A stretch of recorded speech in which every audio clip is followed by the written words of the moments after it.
Book of Heaven, Volume 35, January 30th, 1938.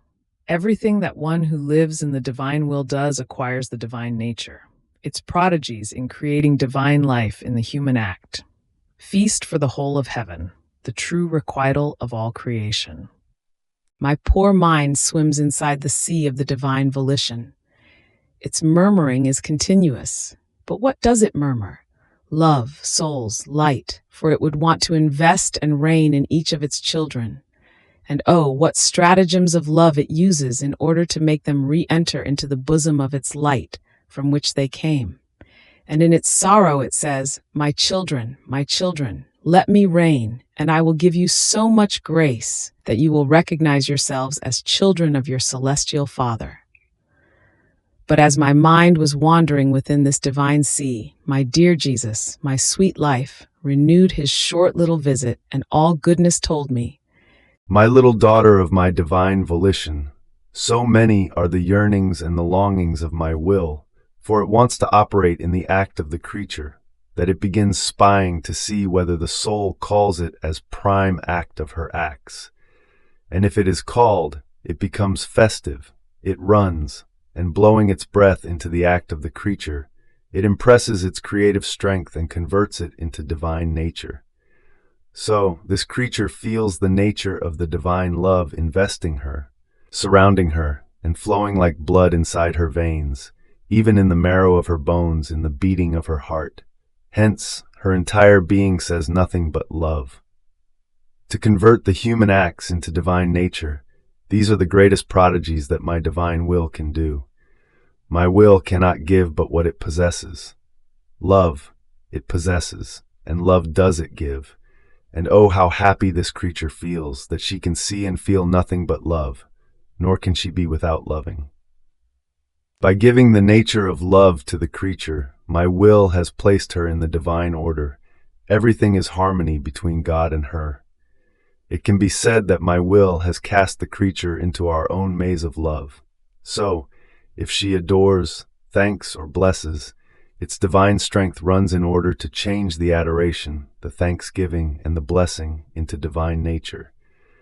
Therefore, the creature has it in her power, as her own nature, to always adore, thank, and bless the Supreme Majesty, because what my will communicates by nature possesses the continuous act that never ceases. So we keep her at our disposal. Our love finds one who loves it with its own love, and if it feels the need to pour itself out, it has one with whom it can make its outpouring. Our Majesty finds its eternal adorations in the creature, as she can really say to it a divine thank you, a divine I bless you. In sum, we find someone who can give us of our own, and oh, how we love this more than celestial creature. She keeps us always in activity, as we can give her whatever we want, and for us to give is to be more blissful and happy.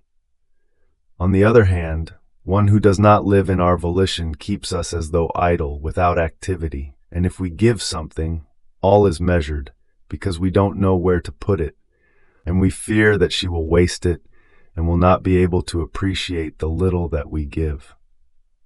Then with even stronger yearning, he added, my good daughter, the prodigies which my fiat operates in the act of the creature who lives in it are unheard of.